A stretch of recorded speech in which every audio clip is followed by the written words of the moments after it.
Welcome to the Insomnia Coach podcast. My name is Martin Reed. I believe that nobody needs to live with chronic insomnia and that evidence-based cognitive and behavioral techniques can help you enjoy better sleep for the rest of your life. The content of this podcast is provided for informational and educational purposes only. It's not medical advice and is not intended to diagnose, treat, cure, or prevent any disease, disorder, or medical condition. It should never replace any advice given to you by your physician or any other licensed healthcare provider. Insomnia Coach LLC offers coaching services only and does not provide therapy, counseling, medical advice, or medical treatment. The statements and opinions expressed by guests are their own and are not necessarily endorsed by Insomnia Coach LLC.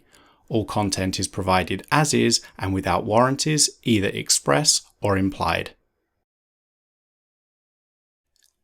Cindy developed postpartum depression shortly after her daughter was born and was prescribed medication to help her sleep.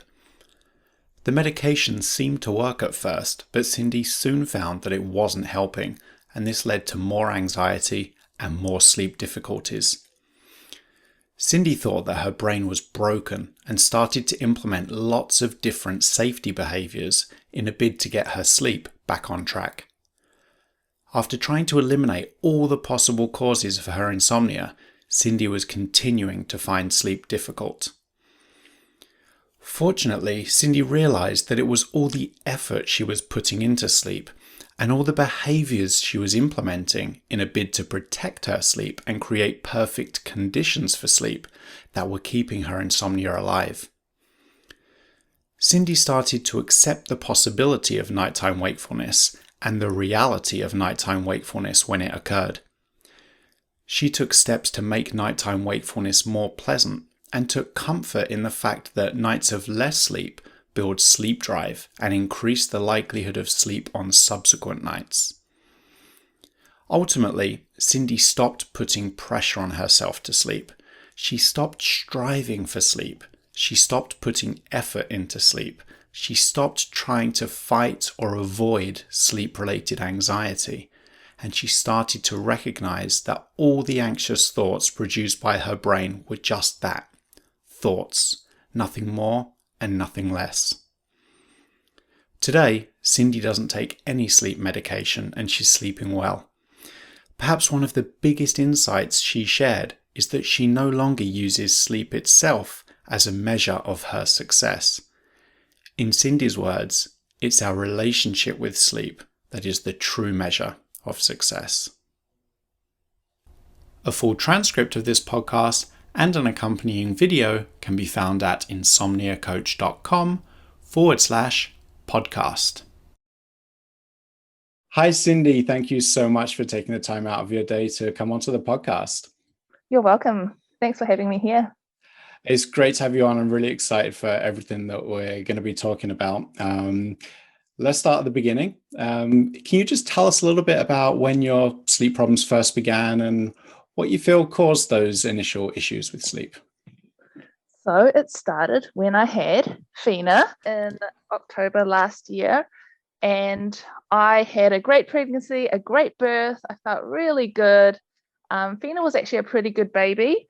And for the first few days, I was actually still doing okay. I was really sleep deprived from looking after her, but I had no problems like just passing out whenever I had the chance.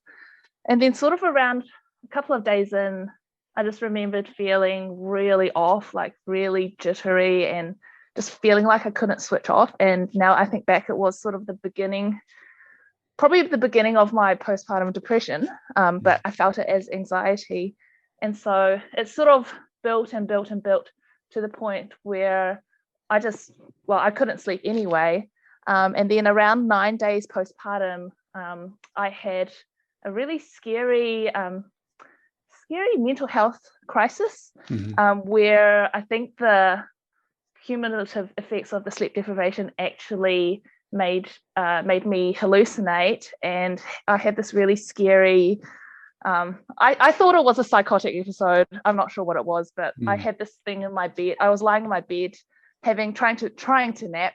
And for some reason I thought my whole house was floating in the clouds. Like, I wasn't dreaming, I believed it.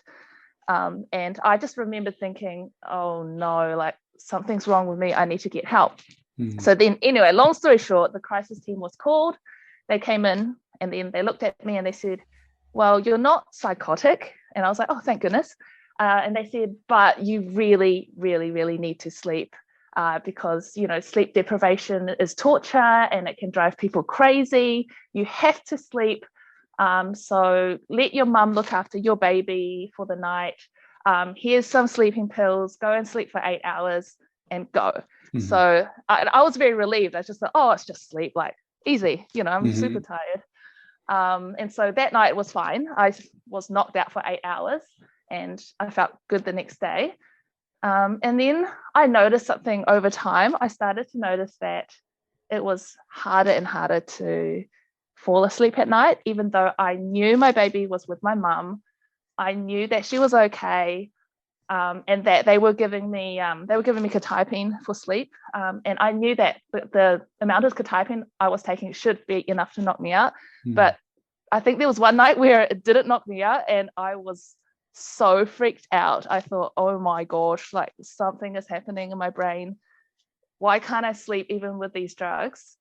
And then it got to the point where I think it was also the anxiety from my hormones. It was also making it very hard to sleep as well.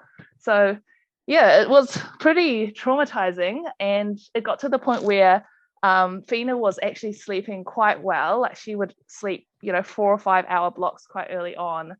And the big irony was that she was sleeping, but I wasn't sleeping.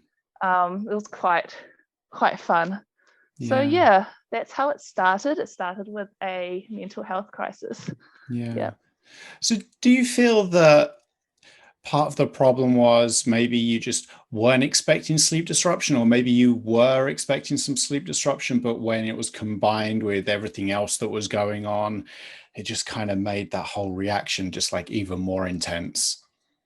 Yeah, I think I wasn't expecting any sleep disruption, at least not in the form of insomnia, because I had expected to be sleep deprived, because everyone tells you a baby wakes you. Well, you don't even sleep when you have a baby, let alone if you don't sleep, you don't wake up. So I expected that, but I just thought, if you're sleep deprived, you will sleep so much easier. So I thought I would have no problem sleeping.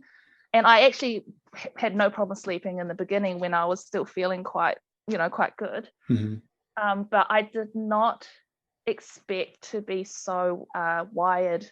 That's how I felt, like tired but wired in the early days. Again, I think that was hormonal, and I don't think I could have slept even if I tried. But back then it just made me panic, because I thought the insomnia was basically, I just thought my brain was broken. And then what was scary was that even after Fina was sleeping well, and even after my hormones seemed to be getting better, the insomnia actually stuck around. Yeah, that's when I knew I actually had a bit of a problem.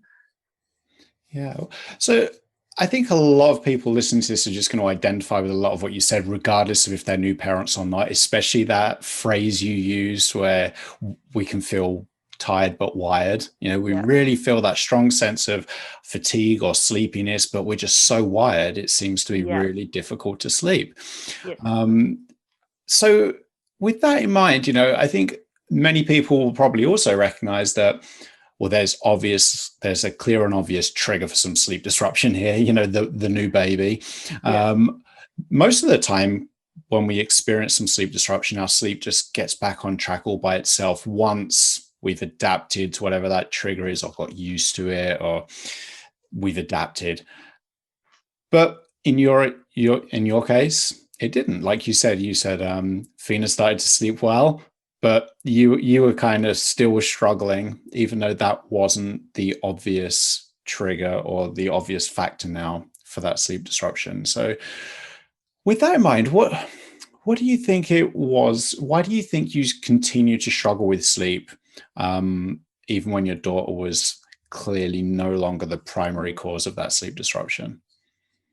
I think because it was the first time in my life that I struggled with sleep in this way, because in the past I think I was a pretty good sleeper, but I would not be able to sleep if, say, I was like sharing a room with someone. That was kind of like my thing. I just couldn't share a room, and I would know I would have a bad night. But I knew if I could sleep alone, I would be fine because I didn't feel any pressure. But it was like after having Fina and after going through all that craziness, it was almost like that sleeplessness had creeped into even when I was sleeping alone. And I felt like I had like no more safety behaviors to go back into, because I was sleeping alone. Like my baby was in a different room. I had my mum, she was with my mum. And that was really frightening, because I thought, well, in the past I could, if I had problems sleeping, I could just move to a different room or tell that person to go away. But now I can't sleep, and I don't know why. I don't know why I can't sleep, and I don't know what to do about it. So I guess it was a sense of like helplessness and not knowing why this was happening. Yeah. So you mentioned that, in the short term, you were on sleeping pills, found them helpful at first, but then felt like they just stopped working. I think people will probably identify with that as well, that experience. What kind of other things did you try at that point in a bid to kind of improve your sleep? Quite a few things. So the first thing was I thought that my baby was a trigger for my sleeplessness. So I thought, okay, I can't keep her in the same room because I'm probably waking up to all her noises. So that's why I moved her out of the room.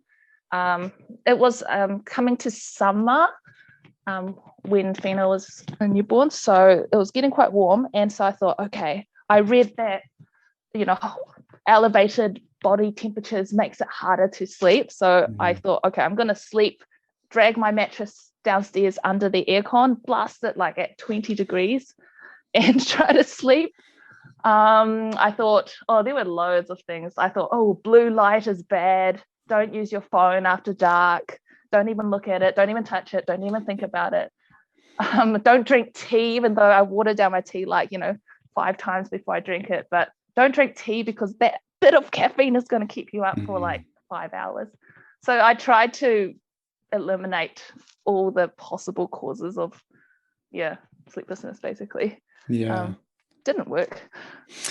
I think a lot of what you've described there are what we consider these sleep hygiene techniques or rules, whatever you want to call them. And I think people with insomnia are experts on sleep hygiene. They're probably the most hygienic sleepers or people struggling with sleep that you could ever imagine. I really think that sleep hygiene, especially by itself, just really isn't helpful for people with insomnia, because I think it just draws even more attention on sleep. And it leads us to putting more pressure on ourselves to sleep. And we have this huge list of rituals. So not only are we struggling with sleep and desperate for sleep, we now feel that we have to add these 10 different rituals onto our days and our nights. Yes. And then if one of the conditions is not quite right, then that adds more anxiety to it as well. Yeah, exactly. So I think you mentioned that you found this one specific video on the YouTube channel that you found really helpful. And it was kind of like your first step, like that light bulb moment. So can you tell us a little bit more about what that video is about and how you identified with it and why you found it helpful? Yeah, so as with many people struggling with sleep, I scoured Dr. Google and Dr. YouTube and looked everywhere. And, as a lot of the results were just sleep hygiene things. And I just thought, I'm trying all these things. It's not really working. And then I came across your channel. I'm not sure exactly what terms I looked at, probably like how to fall asleep or something quick without me education. And I came across your video, which was letting go of sleep efforts and safety behaviors. And I don't know, there was something about it that was just so counterintuitive to everything that I was reading online, because everything I was reading online was just more sleep efforts, basically. But your one was the complete opposite, saying don't even try. In fact, those things would actually make your insomnia worse. And the only thing that can help you sleep is just staying awake long enough and just being calm enough for sleep, basically. And I just thought, oh, great, this is finally, I don't have to do anything. I'm good at doing that. So I just decided to do nothing. And that first night, actually, I slept straight away that first night. Wow. And it was, yeah, it was really good. Yeah. Yeah, I think that is a big thing. And I think it's almost an extension of this idea of the sleep hygiene rituals. They Mm, draw more attention to sleep. We're doing all these yes. things in an attempt to make sleep happen. But at the end of the day, sleep is something we can't control. And it's No. often when we try and control it, when we try and put all that effort into sleep, that Yes. sleep becomes more difficult and more elusive. So Mm, if we can focus our attention on maybe just creating good conditions for sleep to occur, like only going to bed when we really feel sleepy enough for sleep, yes. um, being active during the day as much as Mm, we can. Those kind of things are way more helpful than trying to directly control sleep or directly yeah. put effort into sleep, because that really just makes things more difficult. Doesn't work at all. Yeah, Yes. but at the same time, I think it is important to emphasize that it's completely understandable why we would do all these things, because Yes. everything in life responds positively to effort. Sleep is the exception to that rule. Yes. We Yes. aren't to know that until we put all this effort in, and it kind of Yes. backfires on us. So I I'm really keen to just get the message out there that if you Mm, do identify yourself as being in this struggle, putting all this yes. effort into sleep, and you're finding that nothing's improving, that's understandable. It doesn't Yes. mean that there's something seriously wrong with you. It's not No. unique. It doesn't mean you've got this different, more virulent strain of insomnia. It's all completely understandable and predictable why you're still struggling. And it's probably because Absolutely. you're caught up in that struggle. So if we can Yes. shift away from that, that's often when Mm, we start to notice those improvements. yes. And I think actually insomnia is actually really common, and I would be surprised um, if a lot of people don't have it, because I think it's a sign that you are human, that we Yeah. naturally worry about things, and we naturally try to protect ourselves against or react against something that is frightening us or something that seems out of our control. So I think, yeah, instead of thinking like something's wrong with me to have insomnia, I think that's actually that's normal. Well, not it's not ideal, but it's not surprising. Yeah, definitely. And I think there's also a difference too between um, temporary, more short-term sleep disruption, because Mm. that is definitely a part of life. There's nothing we can Oh do yeah. to prevent difficult nights or sleepless nights. That's just Mm. part of being human. Mm-hmm. And that is a difference between what we consider to be chronic insomnia, the longer term problem. Mm. That longer term chronic insomnia is typified by whatever that initial trigger was is probably not even present anymore. Mm. Now our issue is more to do with a change to how we think about sleep and how we react Mm. to our thoughts and any behaviors we have implemented in an attempt to understandably improve our sleep, but have kind of backfired and made conditions worse for sleep.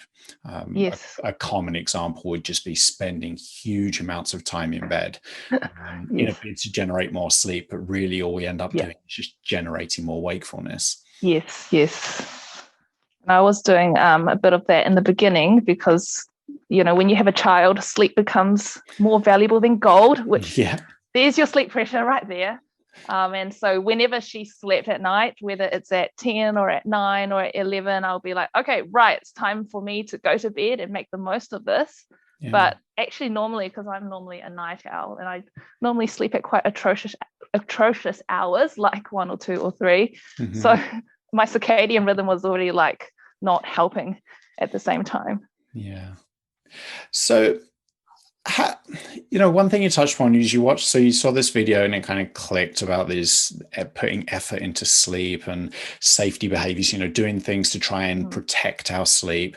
And I think you mentioned that you just became more accepting of being awake at night. You just learned to be okay with having difficult nights, okay with feeling the effects of a night of insomnia during the day. This is a big challenge faced by people with insomnia. How do Yes. we accept this? How do we Yes. become okay with difficult nights? So I'm Mm. I'm really keen to hear your thoughts on that. How were you able to kind of recondition yourself to be accepting of wakefulness and not see sleep as something you had to battle with? It's a process. It does not happen overnight. Yeah. So even though in the first night that I saw your video, I slept well that night because I was obviously very tired. But the process of accepting wakefulness for me took many months, I think, because it's one thing to understand it intellectually and go, oh, yeah, that makes sense. I just have to accept it. And it's another thing for your body and your mind to follow, because if you've been primed to fear something, it's very hard to uncondition it. It's possible, but it's very, very hard. So for me, I focused a lot on, number one was just realizing that I don't have to sleep, because in the past, when I was like sleeping on my own and I could sleep whenever, like I remembered I never thought like, oh, I'm going to sleep now when I go to bed. I always thought, oh, I'm just going to lie here, think about a few things and look at my phone and close my eyes. And I never thought I'm going to try to sleep now, I'm going to try to sleep. And I always remembered that back then I would think, if I can't sleep, I'm just going to get up and read a book. Like I've always believed this my whole life. I was going to do that. But when I had a baby, I just thought, I feel like reading a book would be wasting this precious sleep time. But then realizing that actually I can just get up and read a book. I can just, I'm not tied to this bed. No one is watching me. It doesn't matter. So that kind of alleviated some of the pressure to, try to sleep when I'm lying there. And the other thing was, I guess, dealing with, the brain deadness the next day. I think what really helped was when I was watching your videos, you talked about sleep drive. And that, firstly, that's a great great name for like being completely like trash. That's basically how I felt. I just think I have great sleep drive. And so it just turned that feeling into a positive thing rather than something that's negative. It made me think like, oh, it's okay. I'm just collecting sleep drive. So tomorrow I can sleep extra well. And if not tomorrow night, then the next night, it's fine. And I also, because I had been like sleep deprived to the point of hallucination in the early days, and I had sort of recovered from that, I guess I wasn't I was afraid of that, but I also knew like, oh, it's fine. Like I'm probably not going to get as bad as that. So, it's okay. I mean, even if I hallucinate again, it's okay. I guess because I had hit rock bottom, so I just was way more accepting. Yeah. Being tired was fine. Yeah. So it was definitely a process. It takes a lot of time to decondition yourself. And I think the first time when it started to get better was when I had those sleepless nights, but it wasn't that bad. Like I felt quite like, I got up, I did a couple of things, went back to bed, got up, and I was like, oh, I feel fine. So then the next night I thought, if I have one of those nights again, I'll be all right. And so I think it was like that little moment where I thought I will be okay was when I started to be more accepting. Yeah. Why do you feel that those sleepless nights felt a little bit better? Do you think it was just a change in your reaction to them or your relationship with them? Or was it because you were doing different things, like if instead of struggling, you were getting out of bed and reading a book or something like that? Well, why do you feel like those sleepless nights started to feel better? Because I firstly I started to realize that that I was able to sleep. That's the first thing, and I wasn't just lying there wondering why my brain was broken. And the second thing was I just thought it's just a matter of time. It might not be tonight, it could be tomorrow night. So I think just realizing that everything was going to be okay and that there is a way out of this, and I just needed to give it time. And right now, tonight might not be a night where I get lots of sleep, and that is okay. And just having things to do actually really helps, because it's super boring just lying there. I would much rather go on Facebook for 5 hours at night instead of staring at the ceiling and wondering Yeah. why I can't sleep. So yeah, it's just a combination of lots of things. Yeah. I think that understanding the concept of sleep drive, like you touched upon, can be so helpful. Yes. All sleep, all we mean by sleep drive for people not familiar with it is the longer we're awake for, the stronger that pressure to sleep becomes. None of us can stay awake indefinitely. We'll always sleep in the end. When we're struggling with insomnia, the brain can play tricks on us, right? We can have a really difficult night, and then we start to really become concerned that the next night is going to be really difficult too. Whereas the reality is, after a really difficult night, the chances actually start to tip in our favor that the next night or the night after that will be a little bit better because of Yes. that accumulation of sleep drive, because there's been Yes. less sleep, more wakefulness. It increases the likelihood of sleep on subsequent nights. And that in Yes. itself, just understanding that concept can be really reassuring, just as you touched upon. Yes. Yes. Something else I really liked was how you said, in the past, when I went to bed, I never went to the bed and thought, okay, now I've got to fall asleep. But yet when we're struggling with sleep, we start to put that pressure on ourselves, right? And Yeah. it's kind of like if a client asks me, what do I do to make myself fall asleep when I get into bed? And it's kind of like, well, how about you just go and ask someone who you know sleeps really well and ask them Yes. what they do to fall asleep. And you'll Yes. probably just get a blank stare, because the very process of falling asleep involves no attempts or no effort to fall asleep. And Exactly. if we can Yes. recognize that we're trying, that could be part of the problem. So I Yes. think that was really interesting the way you mentioned that. And it's kind of ironic because I think deep down we all know this. If we have a Yes. history of being able to sleep well in the past, we Yes. can remember that this was Yes. never anything I put effort into or thought into. Exactly. It's, why am I doing it now? Mm. And just so much of our thought processes and our behaviors change. Like you touched upon, in the past, I would just read a book if sleep wasn't happening. But then Yeah. your mindset changes. I don't want to read a book because that might take sleep away from me. Yeah. Yeah. Exactly. Everything just Absolutely. changes. So sometimes it can be Absolutely. helpful to just try and identify all these changes we might have made and see if we Yes. might be able to just pick away at them and start to undo them and see Yes. what kind of effect that might have on our sleep. Yes, absolutely. And I remembered, like, in the early days of Insomnia Land, I would even try to monitor when I would fall asleep. I would think like, oh, if my leg jerks once, it means I'm getting there. Or if I start to, getting those like dreamy thoughts, I go, oh, I'm nearly there. And obviously that would wake me up and I go, Yeah. darn it, I'm so close, so close. And then whenever I had a dream, that was the best thing, because I knew I had slept. I thought, yes, I did it. I had a dream.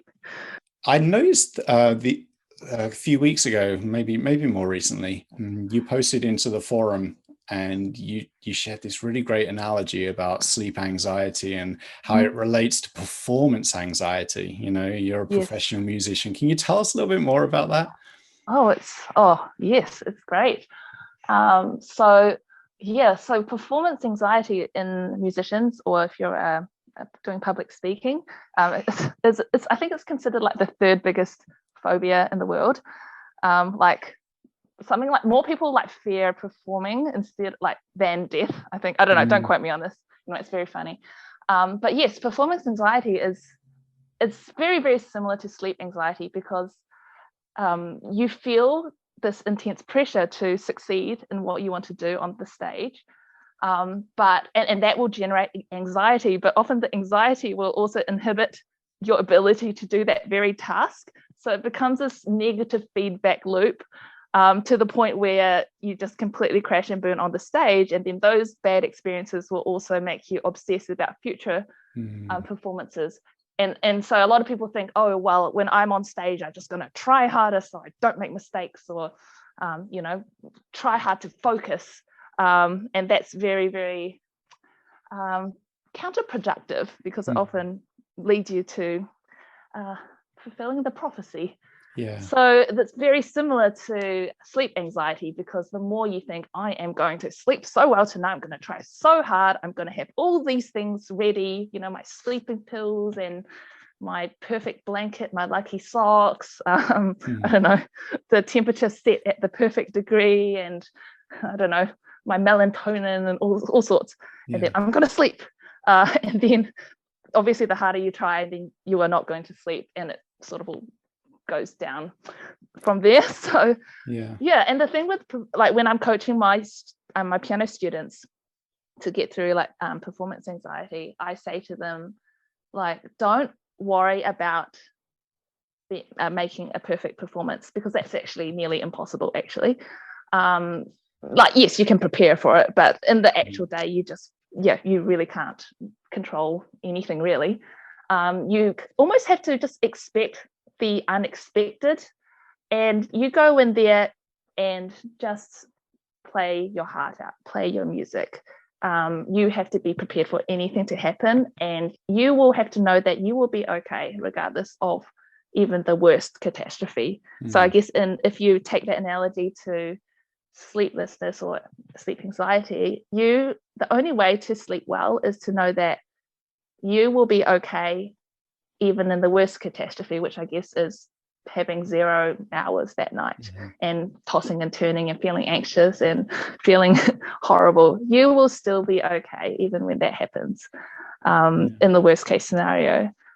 Yeah, so it is very hard, because it does take time to train yourself out of that negative loop of I have to try, because it's very counterintuitive. It's like you have to not try to make it work, basically. It is, so it's quite interesting. Yeah, it is really interesting. Let me ask you this. Do you ever think that maybe there's even an advantage to some of this performance anxiety in terms of, you're about to get on stage and maybe you feel that adrenaline, and maybe it actually in some way helps your performance, Yes, keeps you more focused? it does, actually. It does, because I mean, I love performing. I love it so much. You get to a point where no matter how, because there's a myth that great performers never feel performance anxiety. That's not true. Everyone feels it, everybody.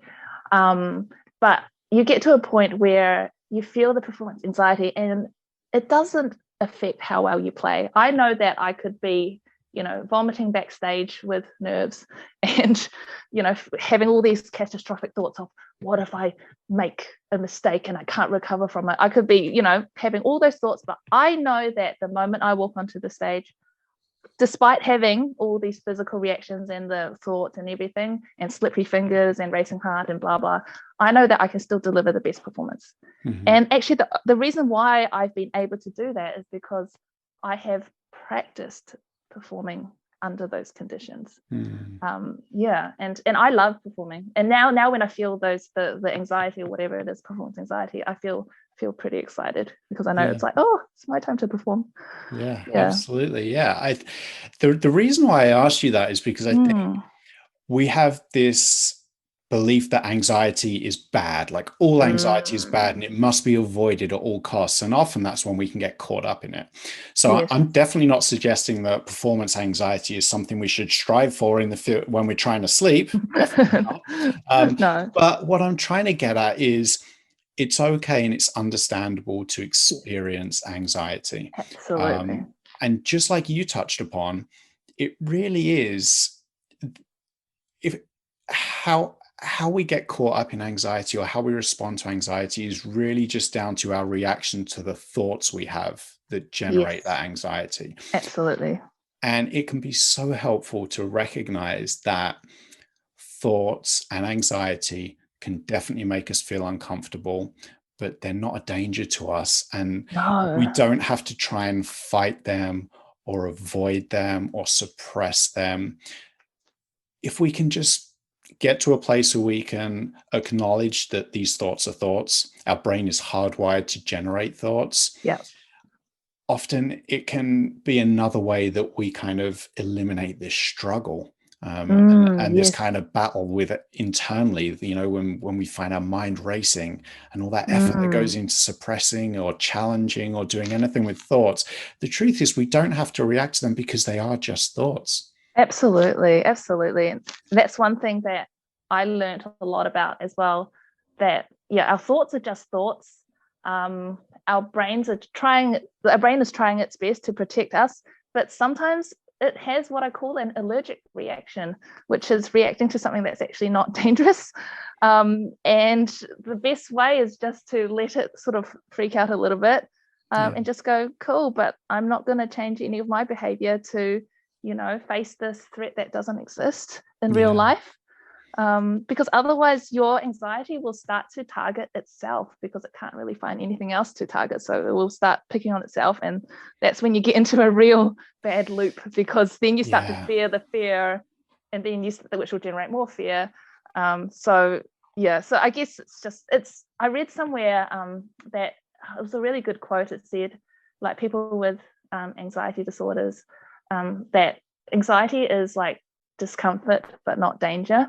So it feels like danger because that's how we react to danger, but sometimes we can react as if there was danger when there isn't any. And the key thing is not to change our behaviors as if there was something dangerous. We just go about our day, acknowledge that, I'm feeling anxious, I'm thinking catastrophic thoughts.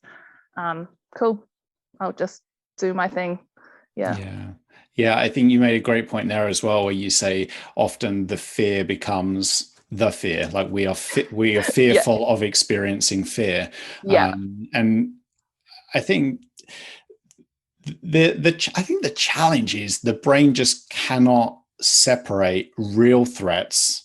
Like there's a grizzly bear about to break in through the front door and attack us in our sleep, and just a perceived threat. Like, if I don't fall asleep, some kind of disaster will happen tomorrow.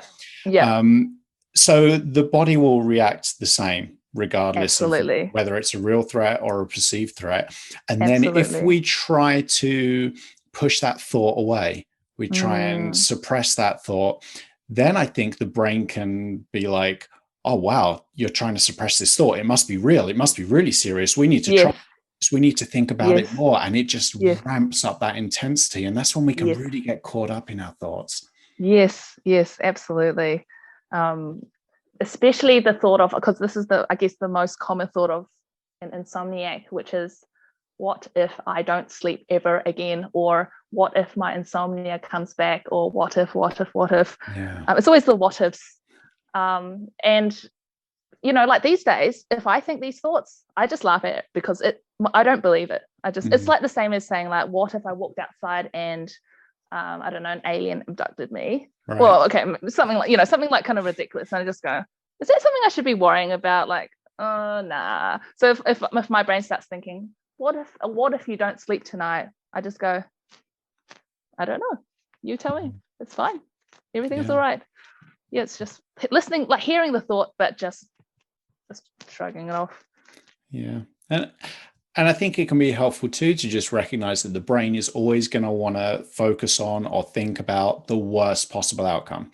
Because at the end of the day, that is a survival mechanism. That's why we're all alive today, is because our brains are hardwired to consider what the worst possible outcome might be, to kind of protect us from that. But then again, we get caught up if the worst possible outcome is often the least likeliest outcome. There's often that thought that we have often isn't that accurate, but really we don't even need to get too involved in that, because these thoughts are just thoughts. We don't have to respond to them. They can make us feel uncomfortable for sure, but they're not a reflection of who we are. They're not a prediction of the future. They are just little bursts of chemical activity in the brain, and we get to choose how we respond to those thoughts. Yeah, absolutely. Yeah.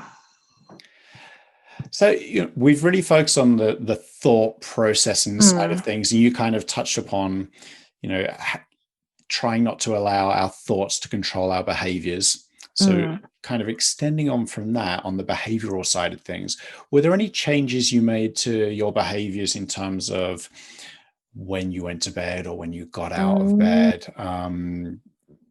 Just that you feel contributed to your kind of transformation? What I did was I compared, my safety behaviors and all of that with how I used to sleep, and I tried to go back to how I used to sleep.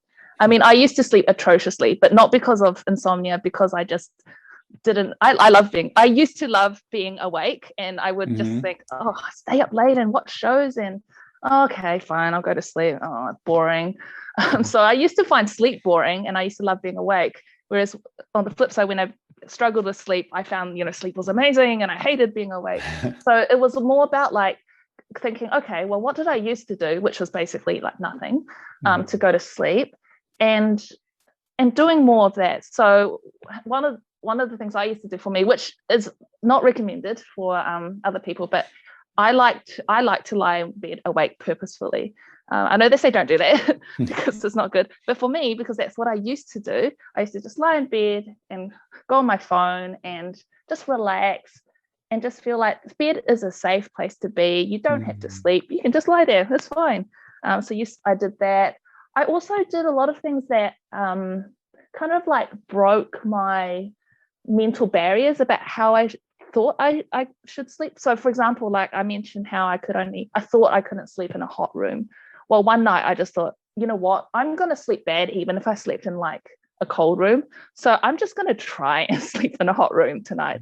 I don't care. So I moved my mattress back upstairs, and it was 27 degrees, which felt hot to me, and I slept that night. And so immediately my brain just went, oh, you don't have that problem, you can sleep in a warm room. Other things like drinking tea at night. One night I just thought, you know what, I'm just going to drink a cup of tea right before bed. Like, don't do this with coffee, that probably won't work, but a diluted tea, it's fine. I just thought, I'm going to do that. Slept fine, and I thought, oh great, I can drink tea again. And then my biggest one was sleeping next to my baby. That was a really huge thing for me because I had to always sleep really far away from her because I felt like she triggered my anxiety.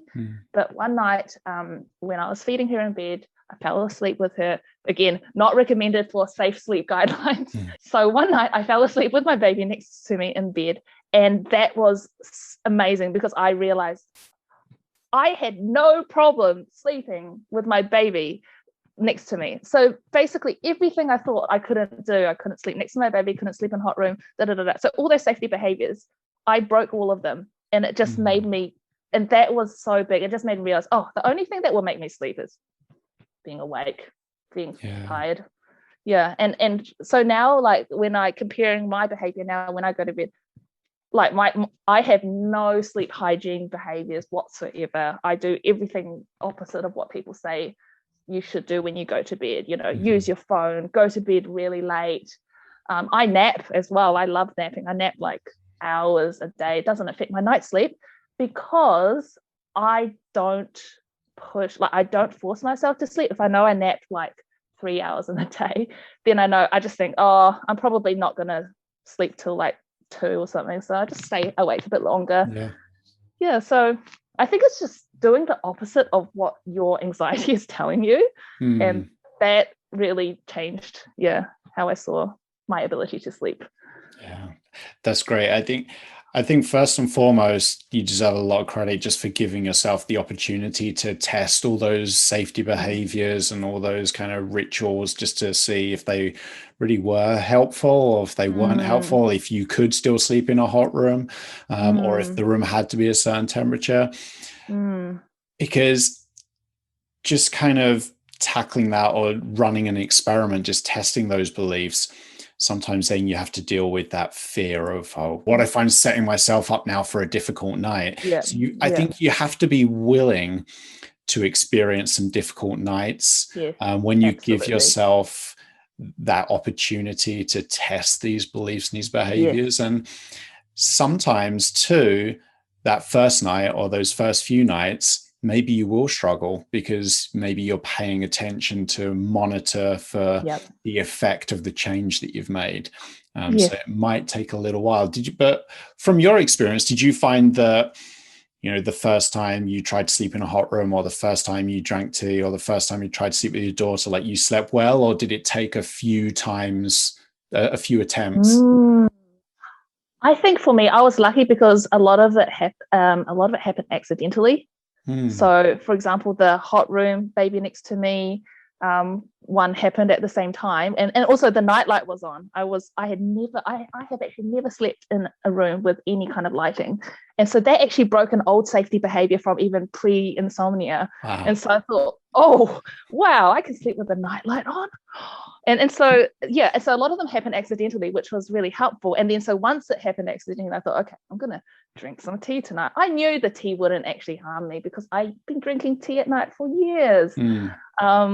Yeah, and then using phone, and yeah, so I think mainly because I wasn't thinking I'm going to test this tonight. It was more of once I had a little bit of confidence, I thought I'm just going to add, an extra thing I used to do in the past, and it's going to be fine. And if it's not fine, I don't think it's because of the tea. Yeah. Just taking a step back just to get the bigger picture here. So how long would you say this journey was from, your lowest point of struggling with sleep to kind of getting to this stage where you don't even really think about sleep, or maybe you don't even care about sleep anymore? Like, how long was that journey, would you say? I think about 4 months, from, if you count day one as the day I called the crisis number, till the 4 months was when I went back to work, and that was when I found your video. That's when my sleep got instantly better. But I would say that even during that time, I was having bouts of pretty good and okay sleep, like considering I had a baby, but obviously had a lot of sleep anxiety and lots of safety behaviors. But I was obviously sleeping because I was just really tired, and I had like all this medication knocking me out. And it's sort of around like Christmas last year, I was coming off, I decided to cold turkey my medication, my sleep medication. Bad idea as well, but anyway, I did it, and I experienced a whole string of 0 sleep nights. I think it was just a withdrawal from the drugs, and that kind of really freaked me out. And then that's when I realized I actually had a problem with insomnia, because at that point I was waiting for things to get better. It hadn't gotten better, it was getting worse. And that's when I was like, okay, I need to do something. Then I found your videos. I went, oh, okay, nothing's wrong with me. I just need to do nothing, basically. And then my sleep improved right away. I would say almost right away. But I would still have the anxiety. I still had those thoughts in the day going, but what if you don't sleep again tonight? And I actually tried to take note of how often I had those thoughts. I would say I would have them, I don't know, like 3 thoughts every 10 minutes. Like, it was ridiculous. Walking through the day like, oh, do you remember that time you had a psychotic episode because you were sleep deprived? What if you don't sleep again? And what's stopping you from not sleeping tonight? So yeah, and then that's when I thought, oh my goodness, like this is going to take a little while to go away. But I guess it wasn't so much that like sleeping better didn't cure my anxiety. It wasn't that. It was more of I started to remember my relationship with sleep again. So what I mean by that is, because in the past, my relationship with sleep was like, sleep for me is like, it's like a cat. You can't get a cat to sit on your lap by chasing it. I'll just be like, oh yeah, I'll just sit down. The cat can come sit on my lap anytime. If you don't come, it's okay. But then after I, struggled with sleep, I was just chasing this cat around with like a broom and saying, get back here. And I was like, why am I not sleeping? And then afterwards, when I started to regain, like sort of learn more about what sleep actually is, and realizing I couldn't control it, and realizing that doing nothing actually just improved my sleep. And that's when I was like, okay, that's right. I used to just wait for this cat to come rather than chasing it around. And so I think when my relationship and my core relationship with sleep changed, then that's how I sleep better. Yeah. I think that's great. I love that analogy of chasing the cat around. Absolutely. I have cats, and I think anyone else that has cats will definitely, cats do what they want. And it's when we want them to do something that they do the exact opposite. And I think sleep is exactly the same as that. When we really, really want it and we start chasing it, it becomes increasingly elusive. Yeah, exactly. But I also love the fact that you described that, you know, there was still anxiety. You still were having anxious thoughts. And it also sounds like there were ups and downs. It wasn't like every single night was better Oh no. than or as good as the last. So, and No, I think no. that's really helpful for other people to Mm, hear, because yes. sometimes we can gauge continuous improvement as a reflection of if we're making Mm, progress, when the truth is, you know, there's always going to be ups and downs. The yes. key is to just keep moving forward and just try and keep on going. Yes. And I think it's important not to use sleep as the measure of your success. It's more of your relationship with sleep that is the measure of success. Because, like, I have nights where I'm just not tired. That's just how it is. I am just not tired. Or sometimes my baby keeps me up to 4 a.m. and by that time I'm just my body's like, nah, you're not gonna go back to sleep. And I guess it's like learning to be in tune with your body again. And rather than forcing your body, like saying, where's the off button, and press the off button, knockout. Like our bodies don't operate like that. We aren't robots. We can't just press a button, we can't switch off. And I think that's the struggle with a lot of people with insomnia. They just think, I wish there was just a button for me to press to turn my brain off and go to sleep. But it's not like that. It's about finding that relationship with your own body again, and I guess almost like respecting your body, like respecting that, you're afraid, you don't feel like you want to protect me right now, you don't feel safe, and you don't think it's safe for me to, like to be unconscious. Okay, I see. That's okay. And it's almost like I'm letting my body just do what it wants, and whatever it chooses to do, that is okay. It's not. I trust it. I trust it will rest when it wants to rest. It will be awake when it wants to be awake. And yes, I have nights where I get very little sleep. Not very often anymore. I reckon probably like once every 3 months, which I reckon is probably the same as the general population. And I have a baby. Like I honestly, I think I've done amazing. Honestly, I sleep so well, considering I have you. I think one of the nights was because we both caught a cold and had a stuffy nose, and I just thought, okay, but I wasn't worried about insomnia. I just thought, oh yeah, this is going to be a little bit tricky. Still slept, so okay. There was another night where I think I had a 5-hour nap. That's not really a nap, that's just a sleep. But anyway, I had a 5-hour nap in the afternoon, and then I got to nighttime and I thought, okay, all right, I think I'm fully nocturnal now. And it was fine. I just got up and did some laundry, and then around like 4 in the morning I thought, oh, I'll just lie down a bit, and I still slept. So it's fine. Like, you don't have to sleep. Like, just do whatever. That's my philosophy at night. Yeah, I love it. And I love how you just emphasize that really it's just about a change in our relationship with sleep. To be one maybe where we just trust our body's natural ability to sleep and just let it do what it wants to do. Sleep might not happen tonight, or it might take longer to fall asleep. Maybe that's okay. Maybe we don't have to try and change that, or try and put effort into, or try and get involved in the process. Sleep is an autonomous process. We can make sleep more difficult, just like we can make breathing more difficult by holding our breath. But at the end of the day, the body knows how many breaths it needs to take throughout the entire day. Very few of us focus on making sure we get a certain number of breaths every day. So why do we need to focus on making sure we get a certain number of hours or a certain number of minutes of sleep each night? The body takes care of this. The body wants to take care of this by itself. Yes.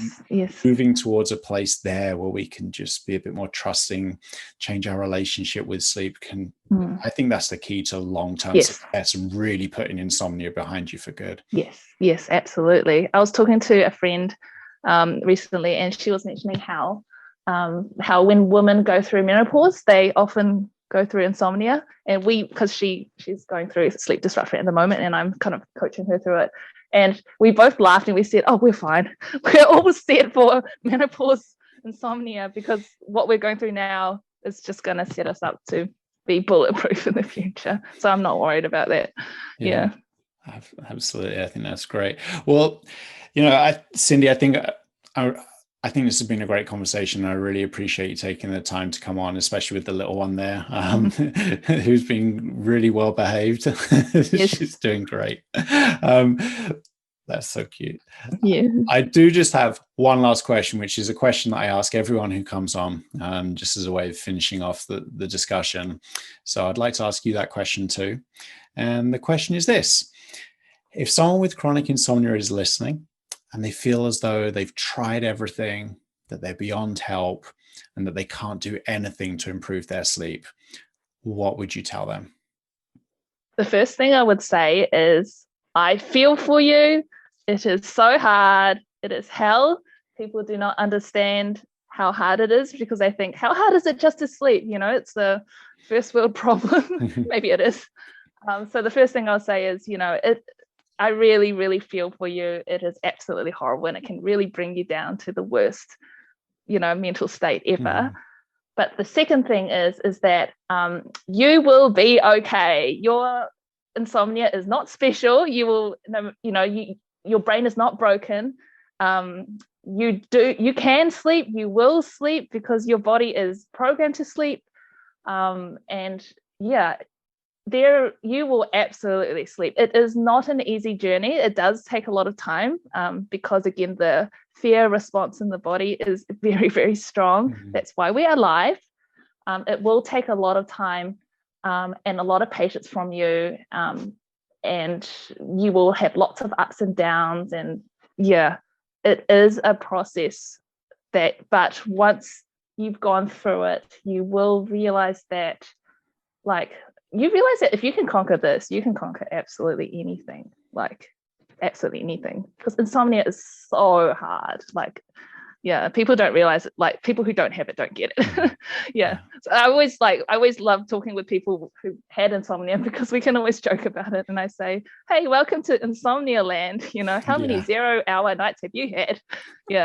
But no, anyone who's listening and who thinks their brain is broken, you are not broken. You will be fine. You will sleep, but more importantly, you will love being awake, and that's what will help you sleep. I love it. I think that's a great note to end on. So thanks again for coming on, Cindy. It was great to talk to you. Thank you.